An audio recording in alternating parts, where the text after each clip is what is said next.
He was the Lion of Punjab, a warrior king whose legacy continues to inspire millions. Maharaja Ranjit Singh, the man who turned the tides of history and made Afghanistan, once the terror of India, kneel before his might. But how did he do it? What were the secrets behind his legendary conquests? Stay with us as we journey back in time to witness the rise of a legend and his incredible victory over Afghanistan. Welcome back to Tales of History. Born on November 13, 1780 in Gujranwala, in what is now Pakistan, Ranjit Singh was destined for greatness. His father, Maharaja Singh, was the leader of the Sikh Misls, one of the many small Sikh warrior bands in Punjab. By the age of 12, young Ranjit had already seen the brutality of battle. When his father died, he inherited the leadership of his Misl, marking the beginning of an extraordinary journey. Meanwhile, India was reeling under the horrors inflicted by the Durrani Empire. Ahmad Shah Durrani, also known as Ahmad Shah Abdali, invaded India repeatedly between 1748 and 1767, leaving a trail of devastation. His brutal campaigns saw the destruction of cities, the looting of wealth, and the massacre of tens of thousands of civilians. One of the darkest chapters in this era was the infamous sack of Delhi in 1757, where Durrani's forces plundered the Mughal capital, desecrated its sacred sites, and slaughtered its inhabitants without mercy. His repeated invasions culminated in the Third Battle of Panipat in 1761, where Indian forces suffered catastrophic losses. The scars left by these invasions were deep, as villages were burned, temples razed, and people sold into slavery. The people of northern India lived in constant fear of Afghan invasions. With the Mughal Empire crumbling and no central authority to protect the region, the Afghan rulers raided at will, taking whatever they wanted: wealth, land, and lives. The once prosperous plains of Punjab and northern India had become a battleground, and the need for a strong leader to defend the land had never been greater. But amidst this chaos, hope was stirring. In Punjab, the Sikh Misls, small, fiercely independent warrior bands, rose up to defend their homeland from invaders. And it was from one of these Misls that a young boy named Ranjit Singh would rise to become the leader who would finally stop the Afghan tide. Ranjit Singh was more than just a warrior. He was a visionary. He knew that to defend Punjab from external threats, he needed to unify it. Through diplomacy, marriage alliances, and military conquests, Ranjit Singh brought the scattered Sikh Misls under one banner. By 1801, he had declared himself the Maharaja of Punjab, founding the Sikh Empire with Lahore as its capital. His military genius was unparalleled. Ranjit Singh modernized his army, employing European officers to train his troops in the latest warfare techniques. His army, known as the Khalsa, was a formidable force. The Maharaja's rule was marked by a unique blend of compassion and strength. He was a just ruler, promoting trade, arts, and religious tolerance within his empire. As Maharaja Ranjit Singh consolidated power in Punjab, the political landscape of Afghanistan was in turmoil. By the early 19th century, Afghanistan had become a battleground for power-hungry factions. Shah Shuja Durrani, a former king of Afghanistan, had been overthrown by his half-brother and was wandering in exile. The once mighty Durrani Empire was fracturing, and internal conflict left Afghanistan vulnerable. In 1810, Shah Shuja, desperate to regain his throne, sought refuge in the Sikh court. He knew of Ranjit Singh's rising power and influence. In a bid to win the Maharaja's favor, Shah Shuja offered the most precious treasure in his possession, the Kohinoor diamond, a symbol of royal authority. While Ranjit Singh accepted the diamond, he did not immediately agree to support Shuja's reinstatement. Instead, he had his sights set on something even more valuable: Afghanistan itself. Afghan rulers and tribal chieftains had long used the Khyber Pass to raid the rich plains of northern India. Ranjit Singh, tired of these incursions, saw an opportunity to end the Afghan threat once and for all.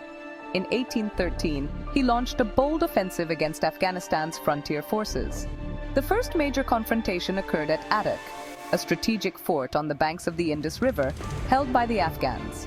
In a daring campaign, Ranjit Singh's forces, led by his brilliant commander Diwan Mokam Chand, clashed with the Afghan troops commanded by Fateh Khan, the chief minister of Kabul.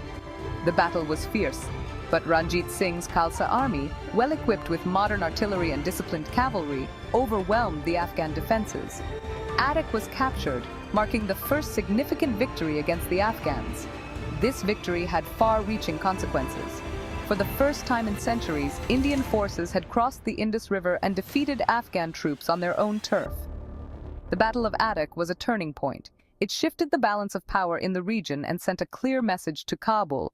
The Sikh Empire was no longer a target for raids, but a force to be reckoned with. Ranjit Singh's ambitions were clear. He wanted to push deeper into Afghan-held territories, and the Afghans, despite their internal disarray, were not ready to give up without a fight. The stage was set for more battles as the Sikh Empire continued to expand northward. Ranjit Singh's success at Attock was soon followed by further campaigns. His next major target was the fortress of Multan, another stronghold of Afghan influence in the region. After an intense siege, Multan fell to the Sikh Empire in 1818. With the fall of Multan, the Afghans' influence in Punjab was further eroded. The campaign against Afghanistan reached its peak in the 1820s and 1830s. In 1823, the Sikh Empire engaged Afghan forces at the Battle of Nowshera, where Ranjit Singh's troops, under the command of his trusted general Hari Singh Nalwa, once again emerged victorious. This victory gave Ranjit Singh control over Peshawar, one of the most strategically important cities on the frontier.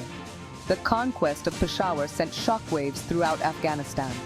Not only was it a critical gateway to the Indian subcontinent, but it was also a symbol of Afghan strength and influence. Hari Singh Nalwa played a key role in these victories. Known for his ruthless and fearless warfare, Nalwa was instrumental in securing the northwest frontiers of Ranjit Singh's empire. His name struck terror into the hearts of the Afghans. Nalwa's military genius and the Khalsa's unrelenting advances made the Afghans realize that the once plundered lands of Punjab were now a fortress they could no longer breach. The final confrontation between the Sikh Empire and the Afghans took place at the Battle of Jamrud in 1837. Afghan forces under Dost Muhammad Khan attempted to reclaim the strategic fort of Jamrud, which guarded the Khyber Pass. Despite the Afghan army's ferocity, the Sikh forces held their ground. Though Hari Singh Nalwa was mortally wounded during the battle, his troops successfully defended the fort, solidifying Sikh control over the Khyber Pass. With the victory at Jamrud, the Sikhs had secured the northwestern borders of their empire. Afghanistan, which had once terrorized northern India with its raids, had now been reduced to a defensive position. Ranjit Singh had not only defeated the Afghan rulers on the battlefield, but had also forced them to recognize the power and stability of the Sikh Empire. By the end of these campaigns, Ranjit Singh had expanded his empire to its greatest extent, controlling all the way up to the Khyber Pass. Afghanistan, for the first time in centuries, was no longer a threat to India. The conquerors had become the conquered. Maharaja Ranjit Singh's victory over Afghanistan was more than just a military triumph. It marked the beginning of a new era for the Indian subcontinent, an era where the people of Punjab, who had long suffered under the shadow of Afghan invasions, could finally live in peace. The northwest frontier, once the most vulnerable part of India, was now a bastion of strength under the Sikh Empire. The last days of Maharaja Ranjit Singh were marked by peace and prosperity. He ruled with fairness, ensuring religious tolerance and cultural harmony in his diverse empire. In 1839, the Lion of Punjab passed away, leaving behind a legacy that still echoes through the pages of history. His death marked the end of an era, but his legacy as a unifier, a warrior, and a just ruler lives on. Ranjit Singh had turned the tide against Afghanistan, transforming Punjab into a powerful, united, and secure state. Maharaja Ranjit Singh's life teaches us the power of unity, the importance of strong leadership, and the impact of strategic foresight. He showed that with determination, skill, and vision, even the greatest of challenges can be overcome. Ranjit Singh's story is not just a tale of conquest, but a testament to the spirit of resilience and unity. If you enjoyed this journey into the past, please like this video, share it with fellow history enthusiasts, and subscribe to Tales of History. Let us know your thoughts and any topics you'd like us to explore next. Your support helps us bring more incredible stories from history to life. Thank you for being part of our community. Together, let's keep the tales of history alive.